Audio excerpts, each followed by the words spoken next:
আল্লাহ পাক রব্বুল আলামিন মানুষের প্রথম সম্বন্ধ কায়েম করেছেন, সেটার নাম হলো স্বামী এবং স্ত্রী। ঠিক কি না বলেন? প্রথম সম্পর্কের নাম এটা।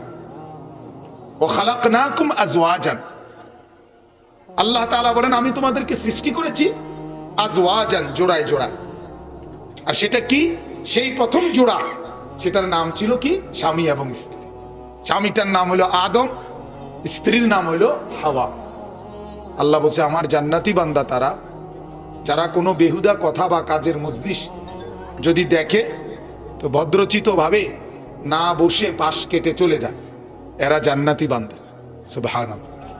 তাহলে আল্লাহ তাআলা তো চাচ্ছেন বান্দা গুনার পরিবেশে নাই বসে, টোটালি না যাও, আর নেকির পরিবেশে এগিয়ে থাকে। এজন্য সবসময় এই ফিকির করবে, ছড়ায়া ছড়ায়া বসা, ছিটায়া বসা, মসজিদে, বয়ানে, ওয়াজে, মাহফিলে আদব না, বরং আদব হলো হালকা জমায়া বসা, মানে গোলাকার হয়ে জমে বসা। আল্লাহ নবী সাল্লাল্লাহু আলাইহি সাল্লাম বলছে এরকম জমে বসলে ফেরেশতারা চতুর্দিকে বেষ্টন করে ফেলে। হাফাতহুমুল মালাইকা ওয়া গাশিয়াতহুমুর রাহমা, চারটা লাভ হয়। ফেরেশতারা বেষ্টন করে, আল্লাহর রহমত সকলের উপরে আল্লাহ তাআলা ছড়িয়ে দেয়, আল্লাহ তাআলা সাকিনা, দিলের মধ্যে শান্তি নাজিল করে, আর আল্লাহ ফেরেশতাদেরকে একত্রিত করে উপস্থিত এই মানুষগুলোর নাম উল্লেখ করে ফেরেশতাদের কাছে বর্ণনা করে। এই জন্য ছড়ায় ছিটায় বসার মধ্যে কোনো উচিত না। এই জন্য সবসময় ইনশাআল্লাহ কোনো দিনই মজমায়, ওলামায়ে কেরামের সামনে, আলেম ওলামার কথায়, মসজিদে, জুম্মার বয়ানে সব সময় ইনশাআল্লাহ আগে আগে বসার চেষ্টা করবেন, ফাঁকা জায়গা পূরণ করে বসবেন। বলেন ইনশাআল্লাহ। আল্লাহ তৌফিক দান করেন। বলেন।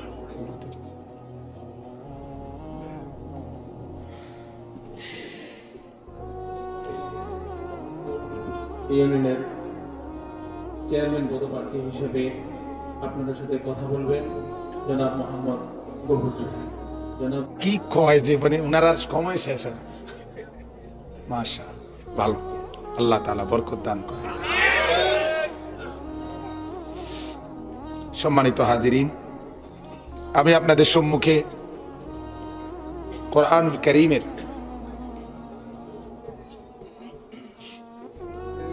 8 নম্বর পারা 7 নম্বর সূরা, সূরাটির নাম সূরায়ে আরাফ।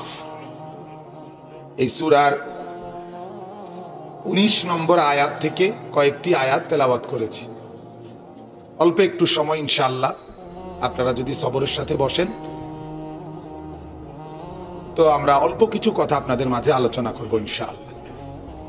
মূলত এতক্ষণ পর্যন্ত যিনি বয়ান করেছিলেন হযরত মাওলানা আব্দুল্লাহ আল নোমান, আমি আয়েশা কিছু অংশ শুনছিলাম। তো আলহামদুলিল্লাহ আমি আয়েশা যেতটুকু শুনছি, পিতা মাতার খেদমত, পিতা মাতার মর্যাদা, এর উপরে কিছু কথা বলছেন। কি বলেন? শুনছিলেন আপনারা? সূরা বনী ইসরাইলের প্রসিদ্ধ এই জায়গা যেখানে আল্লাহ তাআলা পিতা মাতার জন্য দোয়া আল্লাহ শিখাইছেন, রব্বির হামহুমা কামা রব্বায়ানি সগীরা। এটা সবচেয়ে আশ্চর্য কথা হইল, পৃথিবীর সব দোয়া আল্লাহ তাআলা বলছে তুমি করো, তোমার যা যা দরকার তুমি চাও বলো, কিন্তু তোমার মা বাবার জন্য দোয়াটা এত গুরুত্বপূর্ণ যে সেটা তুমি আবার কি কইতে পারো না না পারো, আল্লাহ তাআলা বলেন কি বলবা এটাই আমি শিখাই দিতেছি। বুঝছেন না কথাটা? তুমি বেশি কও না কম কও না ফেসফুস লাগায় লাও, তার চাইতে ঠিক কি বললে সবচেয়ে উপযুক্ত দোয়া হবে অল্প কথায়, এটা আমি শিখাই দিই। কেমন সুন্দর কথা, মানে এক বাক্যে আল্লাহ তাআলা শিখাই দিয়েছে, রব্বির হামহুমা কামা রব্বায়ানি সগীরা। আয় আল্লাহ, এই মা বাপ যেভাবে ছোটবেলায় আমাকে লালন পালন করেছেন, কবরে হাসরে আপনি তাদের প্রতি ওই রকম দয়া করেন। অর্থাৎ এটার মানে কি? মানে হলো এই ছোটবেলায় আমি যখন অবুঝ ছিলাম তখন আমার একদম কিছুই আমার করার ক্ষমতা ছিল না। হাদিসের মধ্যে আছে আল্লাহ তাআলা বলছেন লাকা ইয়াদুন লা তাবতিশ, জন্মের সময় বান্দা তোমার হাত ছিল কিন্তু তুমি কিছুই ধরতে পারতা না। তোমার হাত ছিল ঠিক, কিন্তু ধরার কোনো ক্ষমতা শক্তি এতে ছিল না। ওয়ালাকা রিজলুন লা তামশি, পাও তো ছিল কিন্তু হাঁটতে পারতা না। ওয়ালাকা ফামুন লাইসা লাকা সিন, মুখ তো ছিল কিন্তু দাঁত ছিল না। সব দিক থেকেই তুমি দুর্বল ছিল, একেবারে হাত পাও সবকিছু দুর্বল। এই অবস্থায় তোমার মা তোমার বাবা তারা যদি 24 ঘন্টা তোমার দিকে নজর না রাখতেন, এখন তো এক সময় মা বাপ খেয়াল রাখে, আরেক সময় রাখে না, বয়সের কারণে আমরাও চলতে পারি, কিন্তু ওই সময়টা, ছোট্টবেলাটা, যে সময়টা একদম আমার নিজস্ব কোনো ক্ষমতা বলতেই ছিল না, কিচ্ছু ছিল না, তখন যেভাবে 24 ঘন্টা আমার মা আমার বাবা আমাকে দয়া করে লালন পালন করছেন, খেয়াল রাখছেন, আল্লাহ কবরে যাওয়ার পরেও মাওলা আমার মা বাবার আর কোনো নেকি করার ক্ষমতা থাকবে না, কিছুই করার ক্ষমতা থাকবে না। তো ঠিক তারা যেমন আমাকে একদম দুর্বল সময়ে সর্বোচ্চ লালন পালন করছে, কবরে তুমিও, হাসরে তুমিও তাদেরকে ওইভাবে তোমার দয়া আর রহমত তুমি দান করিও। এই কারণে আসলে মা বাবার খেদমতের উপরে, গুরুত্বের উপরে মাওলানা কথা বলছেন, আলহামদুলিল্লাহ। আর আমি যে আয়াতগুলো পড়ছি এটা হলো স্বামী স্ত্রী সম্পর্কে, যেহেতু মা বাপ সম্পর্কে কথা বলছে না, এখন স্বামী স্ত্রী সম্পর্কেও কিছু কথা হোক, এরপরে ইনশাআল্লাহ দোয়া হবে, ঠিক আছে না? ইনশাআল্লাহ আল্লাহ তাআলা তৌফিক দান করেন। সম্মানিত হাজিরিন, এই কথাটা বুঝার আগে প্রথম এই কথাটা বুঝতে হবে, এই পৃথিবীতে আল্লাহ তাআলা মানব সৃষ্টির সূচনাতে মানুষের যে পারস্পরিক সম্পর্ক, বন্ধন, সম্বন্ধ, এটার অনেকগুলো সম্বন্ধ আছে মানুষের মধ্যে। এই যে মা বাবা, পিতা সন্তান, মা ছেলে, ভাই বোন, স্বামী স্ত্রী, চাচা ভাতিজা, এরকম নানা নাতি, দাদা নাতি আছে না, এগুলো সম্পর্ক কিনা?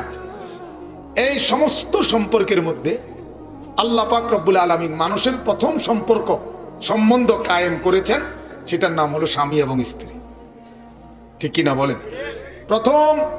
প্রথম সম্পর্কের নাম এটা। ও খালাকনাকুম আজওয়াজান, আল্লাহ তাআলা বলেন আমি তোমাদেরকে সৃষ্টি করেছি আজওয়াজান, জোড়ায় জোড়ায়। আর সেটা কি? সেই প্রথম জোড়া, সেটার নাম ছিল কি? স্বামী এবং স্ত্রী। স্বামীটার নাম হলো আদম, স্ত্রীর নাম হলো হাওয়া আলাইহিস সালাম। তাহলে আদম এবং হাওয়া আলাইহিস সালামের মধ্যে এই দুইজনের প্রথম সম্পর্ক, যে এই সম্পর্কের নাম কি? স্বামী স্ত্রী, ঠিক কি না বলেন? কোরআনুল কারীমে আল্লাহ তাআলা বলছেন, ইয়া আইয়ুহান নাসু তাকু রাব্বাকুম আল্লাযী খালাকাকুম মিন নাফসিন ওয়াহিদা ওয়া খালাকা মিনহা যাওজাহা। আল্লাহ বলেন, হে মানুষ, তোমরা তোমাদের রব আল্লাহকে, তোমাদের পালনকারী মাওলাকে ভয় করো।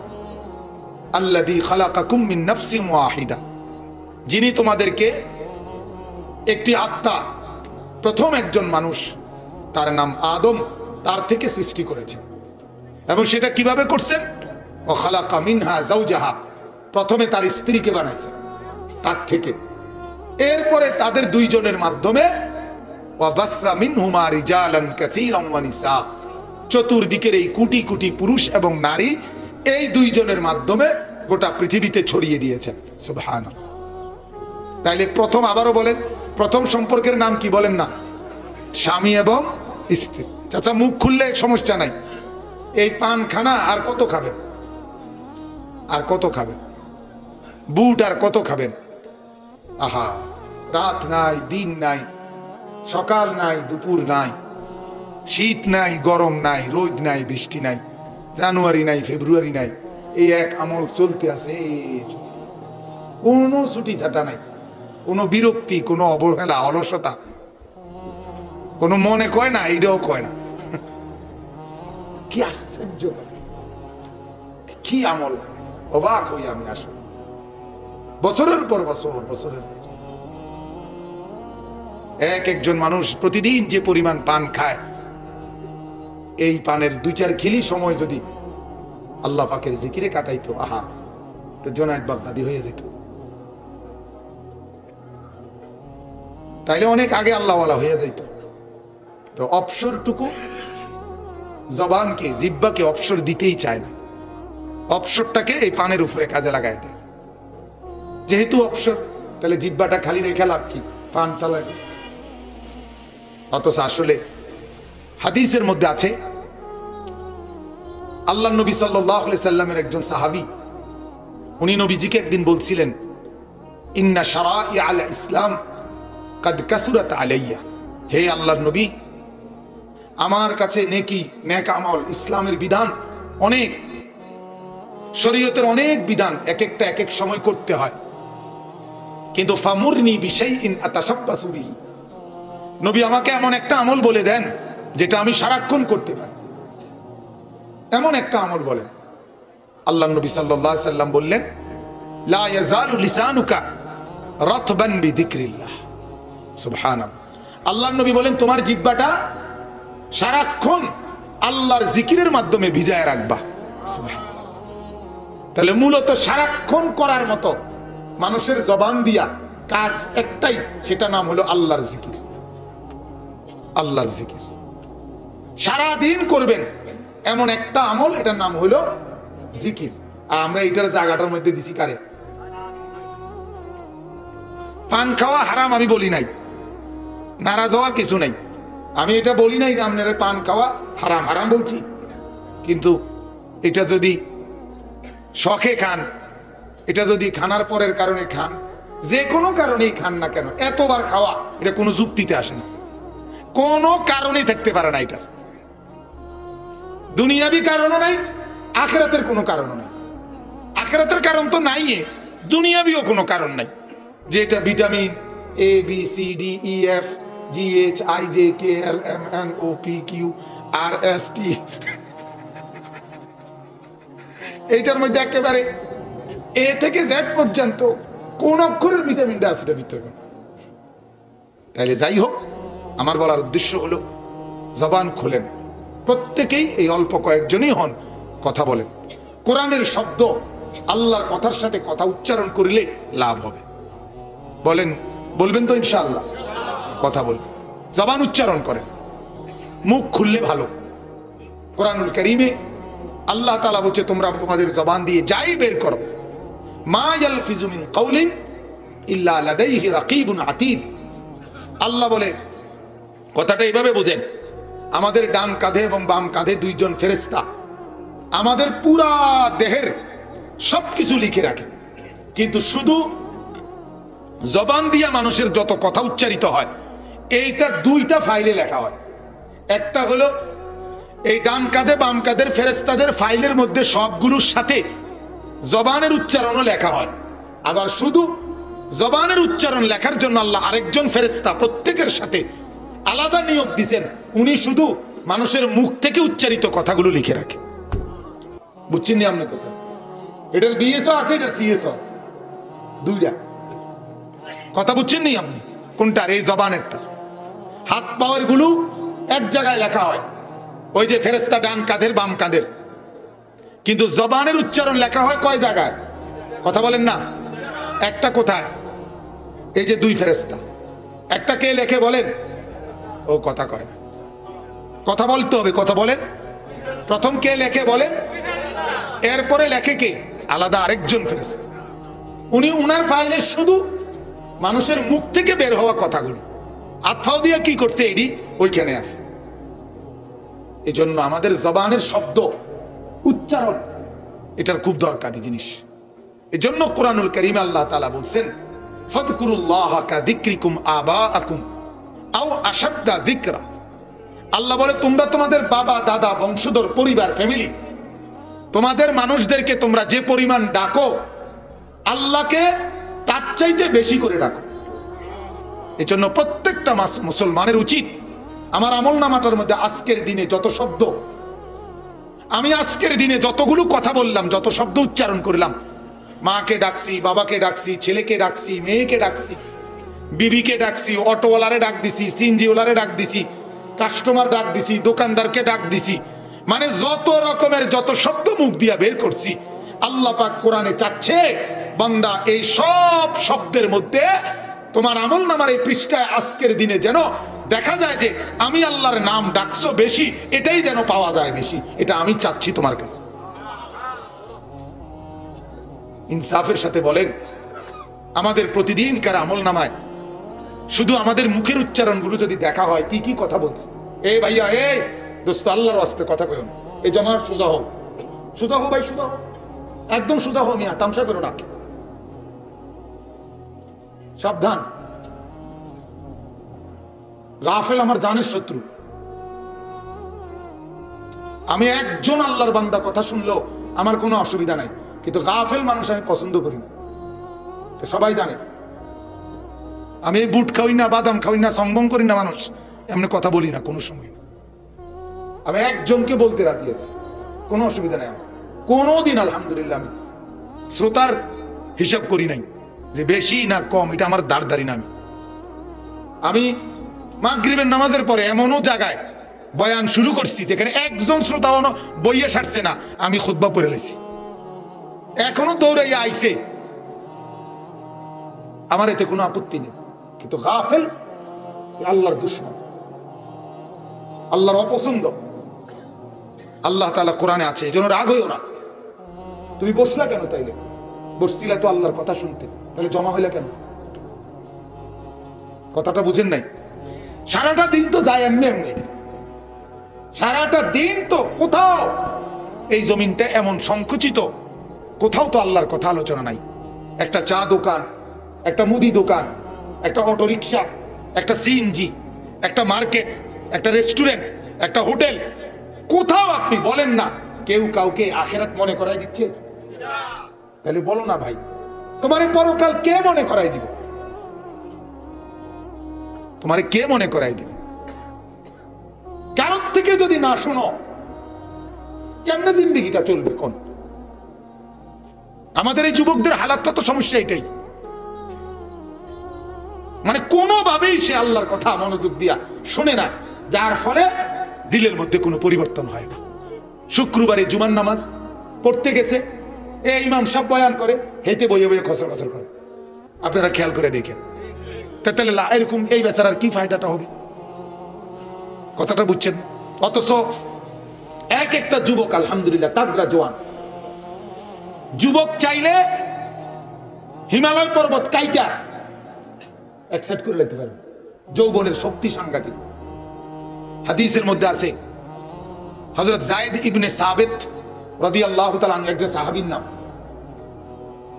উনি যুবক বয়সে হযরত আবু বকর সিদ্দিক রাদিয়াল্লাহু তাআলা আনহু ওনাকে যখন প্রথম আদেশ করছিলেন যে কোরআনুল কারীম সাহাবায়ে কেরামের বিভিন্ন জনের কাছে কিছু কিছু করে লেখা আছে, সাহাবায়ে কেরাম এই লেখার থেকে তুমি সংগ্রহ করে করে একত্র করো। এই যাও না, এই ছেলে, হ্যাঁ আল্লাহ মাফ করে দেন, দোয়া করো, আল্লাহ পাক তাকেও হেদায়েত দান করেন, আল্লাহ তাকেও বুঝ দান করেন। তো ওই সাহাবী যায়েদ ইবনে সাবিত রাদিয়াল্লাহু তাআলা আনহু, তিনি হযরত আবু বকর সিদ্দিক যখন ওনাকে বললেন যে তুমি যত সাহাবীর কাছে কোরআনের লিখিত ছোট ছোট কম বেশ যা কপি আছে সব সংগ্রহ করো, করে একত্র করে পুরা কোরআনকে একটা কপিতে সংকলন করো। কথাটা বুঝছি, এটা বিশাল কাজ কিনা? এই কথাটা দেওয়াতে উনি একটা কথা বলছে, এই সাহাবী যায়েদ উনি বলছে যে আমাকে যদি আবু বকর সিদ্দিক বলতো এই পাহাড়টা কাইটা এখান থেকে সরাইয়া দিতাম, তাইলে এটা আমার কাছে এত ভারী মনে হইতো না, এই কাজটা আমার কাছে এত ভারী মনে হয়েছে। যে এই ১৬ লাখ সাহাবী, এদের কাছ থেকে খুঁজে খুঁজে কোরআনের লিখিত কপি, এগুলো কারো কাছে ২ আয়াত, কারো কাছে ১ আয়াত, কারো কাছে একটা সূরা, এগুলো খুঁজা একত্র করা কঠিন ব্যাপার কিনা বলেন? তো আমি এটা বলতে চাইছিলাম যে উনি যে কথাটা কইছে যে আমারে যদি বলতো আমি পাহাড়টা কি করে লেতাম, কাইটে এক কিনার করতাম, তাহলে আমি রাজি হয়ে যেতাম, কিন্তু এটা এত বড় ভারী কাজ আমারে দিছে। এরপরও উনি মাত্র 16 বছর বয়স, এই শত শত সাহাবীদের মধ্যে এই জোয়ান এই ছেলেটা, উনি এই কোরআন সংকলনের একত্র করার কাজ উনিই করছেন। সুবহানাল্লাহ, বলেন আলহামদুলিল্লাহ। তাহলে যুবকের শক্তিটা আপনি বুঝছেন। যৌবনের শক্তি অসাধারণ। শুধুমাত্র আজ আমাদের প্রজন্ম আল্লাহর কথা শুনবার অভাবে, আখিরাতের কথা শুনবার অভাবে নিজের জীবনটা হাতে ধরে খাসিরু আনফুসাহুম, বরবাদ করে দিচ্ছে। উহুদের যুদ্ধে হাদিসে আছে, উহুদের যুদ্ধের দিন মাত্র 17 বছরের একজন যুবক সাহাবী, শুধু 17 বছর ওনার বয়স, সাদ ইবনে আবি ওয়াক্কাস রাদিয়াল্লাহু তাআলা, প্রথম যুদ্ধে উহুদের যুদ্ধের দিন শত্রুর দিকে প্রথম তীর মারতে আল্লাহর নবী উনাকে বলছেন প্রথম যে প্রথম তীরটা তুমি মারো। এটা বলার সময় আশ্চর্য কথা হলো, নবীজি বলার সময় বলছে ইরমি সাদ ফিদাকা আবি ওয়া উম্মি, সাদ তুমি প্রথম তীর মারো, আমার মা বাপ, আমি মুহাম্মাদের মা বাপ তোমার জন্য উৎসর্গ হোক। মাত্র 17 বছরের এক জোয়ান। এই ভারতীয় উপমহাদেশে আজকে যে ভারতীয় উপমহাদেশ মানে এই বাংলাদেশ, ভারত, পাকিস্তান, এখানে আজকে যে ইসলাম, এই যে আমরা টুপি দাড়ি পাঞ্জাবি, এই যে আমরা মুসলমান, এটার সর্বপ্রথম পতাকা, ইসলামের বিজয়ের পতাকা যিনি উঠাইছেন, সর্বপ্রথম ইসলামকে এই উপমহাদেশে যিনি প্রথম তুলে ধরছেন, তার নাম মুহাম্মদ ইবনে কাসেম, মাত্র 17 বছরের যুবক। সুদূর আরব থেকে, আরব দেশ থেকে উনি এই ভারতীয় উপমহাদেশে সিন্ধুতে আসছিলেন, প্রথম আসছেন। তাহলে আপনি বলেন যুবকের কি পরিমাণ শক্তি। আজকে আফ্রিকা, গোটা আফ্রিকায় ইসলাম প্রচার হয়েছে, যার মাধ্যমে ওনার বয়স ছিল মাত্র 22 বছর। হযরত উকবা ইবনে নাফি', মাত্র 22 বছরের এক যুবক, উনি গোটা আফ্রিকা অঞ্চলটা ইসলাম প্রচার করে আফ্রিকার শেষ প্রান্তে যেখানে একজন মানুষের অস্তিত্ব আছে, সেখানেও তিনি ইসলামের পতাকা উড়াইছেন, ইসলাম পৌঁছাইয়া দিয়েছেন। সর্বশেষ সাগরের পাড়ে দাঁড়াইয়া উত্তাল ঢেউয়ের দিকে তাকাইয়া বলছে আল্লাহ, আর ওইদিকে মানুষ নাই, তোমার বান্দারা বলছে এই সাগরের ওই পারে আর মানুষ নাই, মাটিও নাকি নাই। তোমার বান্দারা বললো আল্লাহ, এই জন্য আমি আর সামনে আগাইলাম না। আল্লাহ তোমার কসম, যদি কেউ বলতো এই সাগরের ওই পারে একজন লোক আছে, খোদা তোমার কসম, আমি ওই একটা লোকের কাছেও কালেমার প্রচার নিয়ে আমি একা হলেও যেতাম। এই 22 বছরের ছেলে। তাহলে আমাদের এই ছেলেগুলো আমাদের না, কথা বলেন না কেন? আমরা আমাদের ছেলেদেরকে তাদের হাতে ছেড়ে দিচ্ছি। প্রত্যেকটা ছেলেকে মা বাপ এখন তার হাতে ছেড়ে দিচ্ছে। তুমি বাবা খাও, তুমি ঘুমাও, তুমি হাঁটো, তুমি চলো, তোমার লেবাস, তোমার পোশাক, তোমার জামা, তোমার শার্ট, তোমার চুল, তোমার গেঞ্জি, তোমার হাঁটা, তোমার চলা, তোমার হাসি, তোমার চেহারা সুরত, সবকিছু তোমারটা তোমার মতে। তাইলে মা বাবার তত্ত্বাবধানটা কি দরকার ছিল? কথা বলেন না কেন? তাইলে বংশের তত্ত্বাবধান কি দরকার ছিল? আজকে যদি আমরা এটাকে মাইনে নেই, এজন্য আমার অনুরোধ, আমরা কোনোভাবে, আমি শক্ত এই ব্যাপার, আমার কথা হলো আমার চেষ্টা অব্যাহত যে আমার এই যুবক, এই নওজোয়ান ছেলেদেরকে বাঁচাইতে হবে, এদেরকে উদ্ধার করতে হবে। এরা আগুনের কাছে চলে গেছে, এরা জাহান্নামের আগুনের কাছে চলে গেছে মিয়া। কোরআনে আল্লাহ বলছে, আমার নবী আগমনের আগে, কোরআন আসার আগে, অকুনতুম আলা শাফা হুফরাতিম মিনান নার, আল্লাহ বলছেন তোমরা জাহান্নামের আগুনের কাছে চলে গেছিলা, আর একটা লাফ দিলে, মানে আর একটা কদম বাড়াইলে আগুনে পড়ে যাইতা। এই অবস্থায় আমি আল্লাহ কোরআন পাঠিয়ে, রাসূল পাঠিয়ে তোমাদেরকে উদ্ধার করলাম। কোরআনে ফাআনখাযাকুম মিনহা, এই অবস্থায় আমি উদ্ধার করছি। তাহলে চিন্তা করে আমাদের এই সন্তানদেরকে উদ্ধার করা দরকার না? কথা বলেন না কেন? সারাদিন এক একটা মহল্লায়, প্রত্যেকটা মহল্লার মধ্যে আপনারা দেখেন, মনে হয় যেন মহল্লাবাসী রেজুলেশন করে লাইছে যে এই মহল্লার ছেলেরা যারা, এরা আর কোনোদিন ফজরের নামাজ পড়তে হবে না, এটা যেন রেজুলেশন হয়ে গেছে। কথা কর না, এটা যেন একটা কি হয়ে গেছে, সিদ্ধান্ত ফাঁস হয়ে গেছে। যার কারণে একটা মসজিদে 18-20 বছরের ছেলেদেরকে দেখা যায় না। তাহলে এদের উপরে ফজরের নামাজ ফরজ না? কথা বলেন না কেন? আর নামাজবিহীন জিন্দেগি বরকত হবে? জামাজবিহীন জিন্দেগি আল্লাহ খুশি হবে? তাইলে বলে। এজন্য পাথর দিল বদলানো কঠিন, কিন্তু চেষ্টা করা নিষেধ না। চেষ্টা তো করা চাই। হতাশ হওয়ার তো সুযোগ নেই। তোমার দিয়ে আর হইতো না, তে আর ভালো হইতো না, নাউজুবিল্লাহ, এই কথা বলার অনুমতি নাই। এটা আল্লাহ নিষেধ করছে। কোনোভাবে এই কথা বলার সুযোগ নাই যে হে আর ভালো হইতো না। আল্লাহ বলছে আমি 90 বছরের গুনাহ আমি মাফ করে দিতে রাজি। তাহলে আমি বাধা দিবার কি? কথা বলেন না কেন? আমি বাধা দিবার কে? আল্লাহ যেখানে রাজি। আল্লাহ ওয়াহশির মতো, যিনি ছিলেন হযরত হামজার হত্যাকারী, আল্লাহ তাআলা তো তাকেও মাফ করে দিছে। 100 খুনের আসামিকে আল্লাহ মাফ করছে কিনা বলেন? বেশ্যা নারী, পতিতা নারীকে আল্লাহ তার প্রিয় বান্দি বানায় দিছে, আবেদা বানায় দিছে। তাইলে আল্লাহ চাইলে হবে কিনা বলেন? এজন্য আমার অনুরোধ, আমাদের সাথী, এরা আমাদের ছেলে, এদেরকে আমরা একটু আপন করা দরকার। আজ আমরা তাদেরকে ডাকি না। আজ আমাদের মুরব্বীরা আমাদের ছেলে পেলেদেরকে কিছুই বলে না।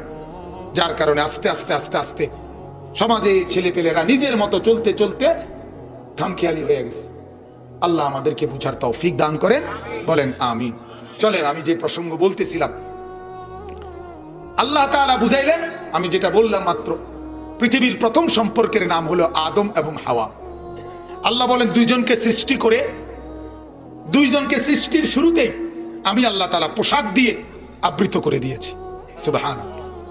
আদম এবং হাওয়া আলাইহিস সালামের পোশাক দেহের, এটা তাদের সৃষ্টির প্রথম লগ্ন থেকেই আল্লাহ তাআলা তাদেরকে পোশাকে আচ্ছাদন করাই দিয়েছেন। সুবহানাল্লাহ। তাহলে এখানে কোরআনুল কারীমের মধ্যে আছে, ইয়া বনি আদমা কদ আনজালনা আলাইকুম লিবাসান, এই সূরাতে আছে, হে বনি আদম, তোমাদের পোশাক, এটা তোমাদের পরবর্তীতে তোমরা কিছুদিন উলঙ্গ ছিলা, কিছুদিন বিবস্ত্র ছিলা, পরে তোমার বুদ্ধি হইছে, আর পরে তোমাদের জ্ঞান গরিমা বাড়ছে, আর তোমরা পোশাক পরছো। বিষয়টা এটা না, বরং আমি যেদিন তোমাদেরকে সৃষ্টি করেছি আদম এবং হাওয়াকে, সেদিনই তাকে পোশাকে আবৃত করেই তারে রূহ অবস্থায় পৃথিবীর চোখে আলো দেখতে দিয়েছি, সেটা পোশাক পরা অবস্থাতেই।